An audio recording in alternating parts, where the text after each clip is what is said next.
once again to Stuff and Things, where I like to talk about stuff and occasionally even things. I'm your good friend Bradley, and today I have a very special firearm in this box, at least very special to me.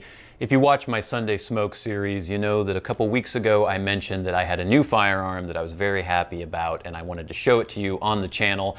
And I had mentioned kind of as a hint that it was sort of a historical firearm. So some people started guessing like Revolutionary War muskets and things like that. Not quite that historical, but still very important and influential within the military history of the United States. So without further ado, let me open up this outer sleeve here. Ba, ba, ba, ba. And there we go. It is the Colt Customs box. This box alone, I don't know if you've ever tried to look this up or not, but go on eBay or Gunbroker or places like that. This box can sell for $100. It's kind of ridiculous. This is the box that Colt sends out their custom firearms. This weapon isn't necessarily like a complete Colt Custom Shop weapon, but it comes from the Colt Custom Shop. Let's just pop this box open. Ah, now there's a pretty thing. This here is a Colt's Mark IV Series 70 government model. This is a very basic, very standard Colt 1911. Just give it a little wipe down here. So this is the government model, 5-inch barrel, blued. You can see that on the flats it has a nice high polish bluing job, and then on the rounds, sort of a matte kind of bead blasted look on the back strap and the front strap under the trigger guard and everything, but all the flats are a beautiful high polish blue. Gonna get fingerprints all over it. So why did I buy this gun? Why was I so interested in purchasing it? Well, I've always wanted a 1911, and I've always wanted a Colt 1911 because they were the originator of the 1911. And I decided to go for this model because it's pretty much the exact same configuration that our troops during World War II, basically from 1924 on, were issued the 1911. It has an arched mainspring housing here. It has the short trigger, just the standard grip safety, spur hammer, basically exactly the same configuration. The grips I have on here, I actually bought some walnut grips with the Colt medallions and threw them on.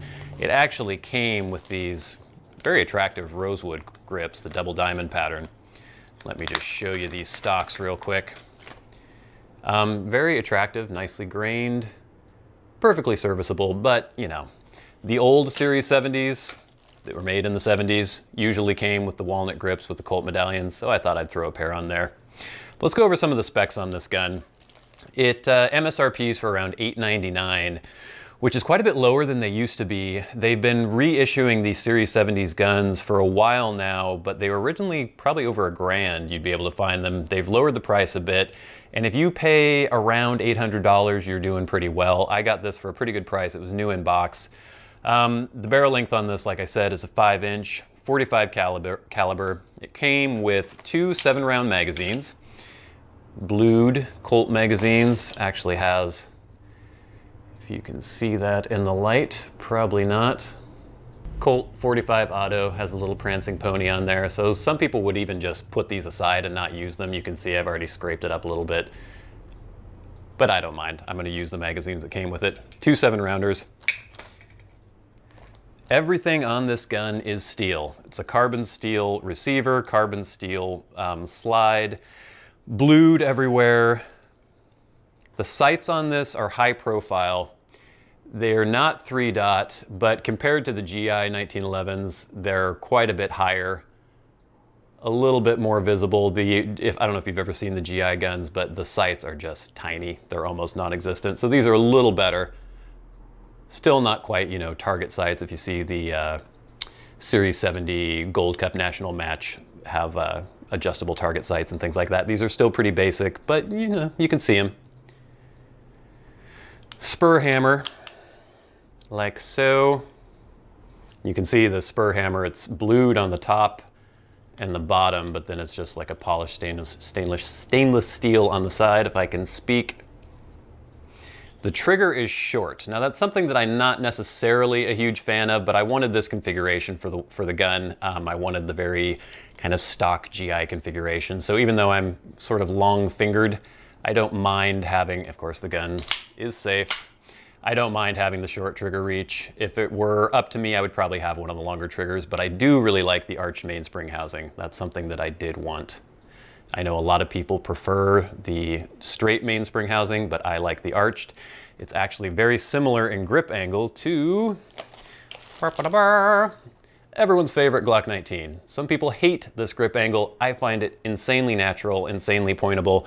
And it's funny because originally when the 1911 first came out, it did have a flat mainspring housing, and an improvement that the Army requested, and these went through finally in 1924, was to have an arched mainspring housing to make a more natural grip angle, because people were firing too low all the time. Because when you hold the gun, I don't know if you noticed this, but if I can get the proper angle, look at the angle of this part of your thumb, the way your hand comes out.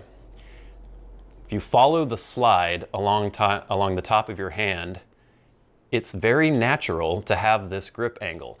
I don't know why people prefer the flat grip angle on the 1911s.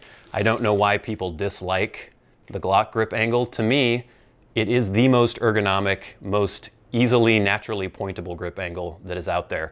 So that's why I chose the arch grip angle, or the arch mainspring. Has the standard grip safety here. It does not have an extended beaver tail at all. It's possible for some people with really meaty hands to maybe get some hammer bite here as you're firing. The hammer's gonna come back. I haven't had an issue with it. I fired this a couple times now. Didn't have any hammer bite. Even if I'm doing the sort of standard thumb over the safety kind of firing, I still haven't gotten any hammer bite. It's been fine with me. As I mentioned, the stocks that came with it were these rosewood stocks, but I did get the walnut grips with the Colt medallions. Single action only, obviously. Pretty much all 1911s are that way. And then it has a Series 70 firing system. So what that means is it does not have a firing pin block like the Series 80 Colts have. And a lot of people just prefer that because supposedly it's easier to do trigger jobs, to tune the trigger on a gun that does not have the firing pin safety. Pretty much the internals on this are like the Series 80, but if I pop this apart, and I'll do that in a minute, I'll show you that the slide isn't milled out for the firing pin stop or anything, so it is different than the Series 80 in that regard. And from what I've heard, you're not going to notice a huge amount of difference just in firing the gun between a Series 70 and a Series 80. Where you're really going to notice it is if you do try to go in and tune the trigger and get something custom. That's when the Series 70 firing pin or lack of firing pin safety is going to come into play more. The overall length of the weapon is 8.5 inches, and it weighs a healthy 37 ounces or 2 pounds, 5.5 ounces. So compared to, I think Glock is like 23 ounces, 26 ounces, something like that. This is a hefty gun. It's all steel. It's steel and wood. Now, I'm a fan of polymer pistols, of Glocks and such. You guys have seen Glocks on my channel. I wanted this gun not necessarily for practicality, even though people still use 1911s obviously to this day in a very practical way. They're still used in the military in some regards. Some people carry them. There's still police forces that use them as their standard sidearm. But to me, this was just kind of a lifelong dream to have a gun like this, a classic, beautiful, blued 1911 made by Colt, and I am very pleased that I finally got my hands on one. I wasn't sure what to expect in terms of build quality. I've heard that the recent Colts have been very, very good, actually, from the factory. The fact that these come from the custom shop, they're just sort of assembled in the custom shop because the fact that there is no firing pin or drop safety in these guns, if they make them a custom collector weapon, then it means that they don't necessarily have to adhere to some of the laws, the safety laws that exist in certain states.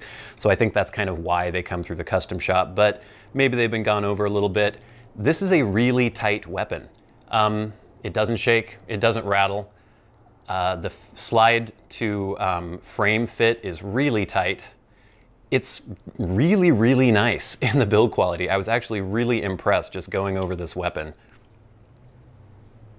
Now, I haven't handled a lot of really high-end 1911s, the Kimbers and the Nighthawks and the Les Baer and the Ed Brown and all those things, so I don't really have that much to compare it to. But just for a stock, basic Colt Series 70, I'm really impressed with the build quality. One other thing to note on this is that it does not have a flared and lowered ejection port. That is just the good old-fashioned original ejection port. You'll see most of the newer ones that will be lowered down to about here and then flared on the side there. So this does have more of a not quite straight back ejection pattern, but definitely doesn't go out to the right as much as some of the more modern configurations. It kind of goes over the shoulder a little bit, but I haven't had any brass to the face or anything. And one difference I'm going to point out on this weapon when I take it apart is I want to show you the barrel. They've made a couple little adjustments there that make it feed pretty much any kind of ammunition you could imagine, because these guns were originally made for hardball, for full metal jacket, I think 230 grain, or not for full metal jacket originally, but just hardball 230 grain round nose. And some of them, those older weapons, would have trouble feeding more of the modern, some of the more modern hollow points and things like that. They have addressed that in this weapon, and I have had no issues with any hollow points that I've tried to fire out of it. So let's pop this thing apart. Let me put the box to the side for now. This is my first 1911. It's not quite as easy to field strip as, say, you know, a Glock or an M&P or something like that, but it's still not too difficult. Basically, make sure it's unloaded. This one is. You pop the recoil spring plug. You rotate the barrel bushing clockwise. Hold on to that recoil spring plug because it can fly out. The Series 80 ones actually have a little dimple on the side that kind of screws onto the recoil spring. The Series 70 ones do not. So you pop that to the side. Now your slide is free to move. There is a little takedown cutout right there. You line your slide stop to that, or your slide release, and from the other side you pop this little protrusion. You take out your slide stop, then the slide can come off the weapon or the frame. So there's the frame disassembled, or not disassembled, but removed from the slide. Then you can pull the recoil spring and guide rod. This is just a standard guide rod, not an extended guide rod.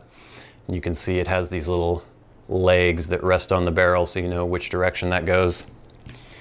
Then you have the barrel itself. The barrel link you push forward. We do have to actually remove the barrel bushing first. You move that counterclockwise. There's a little notch in there. You can take that out. And the barrel just slides out like so. And there she is, and you can see in here there is no plunger for the firing pin safety like there would be in the Series 80. It's not milled for that. So this is a different slide than the Series 80 guns. And now the barrel is blued as well. They do have the polished hood there. This is very oily. If you can see the throat here, I'm not sure if you really can, but they've just relieved a little bit of material here. So the round is still fully supported in the chamber, but they've just relieved this little bit here in the throat, and so it feeds everything. It's perfect. I've had no issues whatsoever. I've shot several different hollow point loads and some full metal jacket. Everything has gone through this gun perfectly. I had always heard that with the 1911 there is a break-in period. I have had no issues with this firearm at all. I've shot maybe 150 rounds through it, about that, and haven't had a single hiccup whatsoever. It's been flawless. So let's pop this back together, just the reverse order. You slide your barrel through.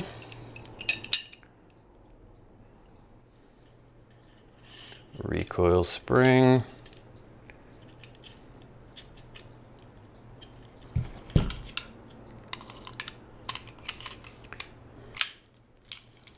Place it back on the frame, and you can see as you push the slide back and forth, you can sort of see where that barrel link is, and you're going to want to put your slide stop through that. Now this is a part that is kind of difficult for new shooters, people new to the 1911. You line up your takedown notch once again, And this, you have to sort of, there's a little detent there. And what I do is push down with this thumb and push up with this at the same time to get it past that detent. There we go. You want to try to avoid scratching. It's called the idiot scratch. I think I got just the slightest bit of it the first time I tried to put it back together, but I've been avoiding that from now on. It's just something where people, they'll put in the takedown or the slide stop and then they scrape it across the frame. Something you want to try to avoid. You put your barrel bushing back in, find the notch, goes to the counterclockwise area again. You get your recoil spring plug, push back down. There's your barrel bushing. You can test, put it on safe, doesn't fire, take it off safe. There we go. This just feels so amazing. I don't know if this is going to come through on camera or anything. Just the feel of this, it's glass on ball bearings. It just feels so amazing. I love the precision of this weapon. The trigger pull on this one, it's hard to say. It's light and it's crisp. You can see the take up there is just like barely 1/8 of an inch, not even 1/8 of an inch, maybe 1/16 of an inch. You hit a very defined wall and then just a tiny bit of pressure. The reset, very short. I would say this is maybe 3.5, maybe 4 pounds. I'm not sure, I don't have a trigger gauge, but it's light, but not super light. It's not a hair trigger. Ugh, is that gorgeous or is that gorgeous? I think that is just a completely beautiful firearm. But how does it shoot? Well, let me show you. I haven't shot a lot of .45 in my life, and most of that has been through lighter polymer pistols. So I was really interested to see what the recoil would be like in this heavier all-steel Colt 1911. Now with 9mm, even though the recoil is perfectly manageable, it kind of feels like a little kid punching you very enthusiastically with his tiny little fists. But with the .45 out of the heavier Colt, it's sort of like a very large man taking a giant paw and just sort of gently pushing on your shoulder. There's a lot of power behind it, but it's very slow and it's very manageable. I found this to be a really soft shooting gun.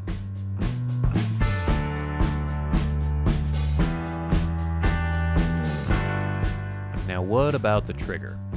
Again, I come from a background of mostly shooting polymer-framed striker fire pistols, so compared to those triggers, which I find completely serviceable, I can shoot perfectly well with those triggers, the single-action trigger on this Colt 1911 was a real treat. It had just a tiny bit of take-up, a really clean break, just really crisp, really nice reset. I was very, very impressed and very pleased with the trigger. And this is just a stock trigger on a Colt Series 70, so I can only imagine what a really nice custom trigger job would be like in a 1911. That being said though, I think the weight on this is pretty good. I like it around 3.5 pounds, 4. I'm not exactly sure what it is, but it felt just light enough, so it's very repeatable. The accuracy potential is very, very good, but not so light. I know people say that you're supposed to surprise yourself with the trigger pull, but I kind of like to know when I'm going to be pulling the trigger. I don't want to accidentally double tap, and this trigger was just about perfect. I really, really liked it.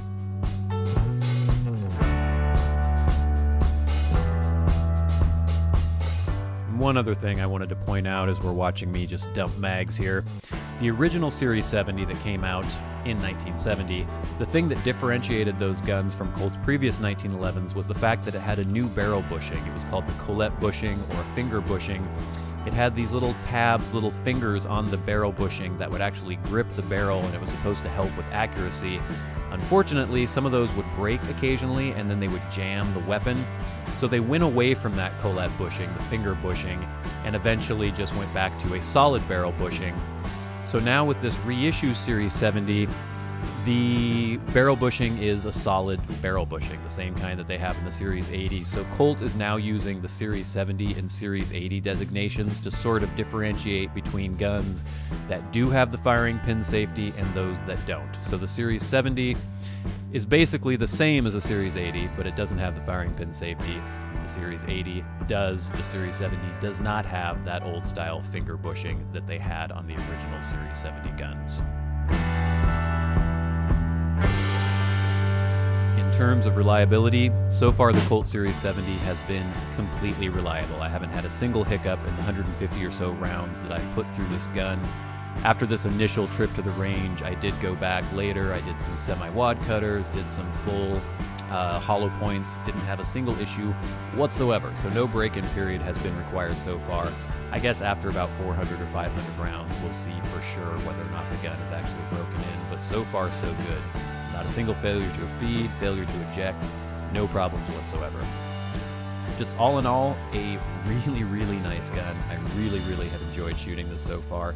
I just wish 45 weren't so expensive, or I would probably be shooting this thing every single weekend. So for my first time ever shooting a 1911, which might seem shocking to some of you guys, I think I did pretty well. I'm really looking forward to firing this more often. I think the potential for accuracy is really there. It seems like just the barrel to bushing fit, the slide to frame fit is really, really nice on this weapon. My first target was here. So this is 1, 2, 3, 4, 5, 6, 7, 8 rounds. This is at 7 yards. So, not amazing. We had that little flyer there, but this group is within 2.5 inches or so. I think this was my second magazine. This was 1, 2, 3, 4, 5, 6, 7, 8. So you can see there, it is already closed up quite a bit, basically one big hole and then 2 little flyers there. And this is the second magazine I fired through this weapon. So I'm imagining that I can get quite precise with this with a little more practice. I did try out these Wilson Combat magazines. I got 2 8-rounders. When I first got these, it was very difficult to load 8 rounds. Or actually, it was okay to load 8 rounds, but it was almost impossible to seat them in the gun.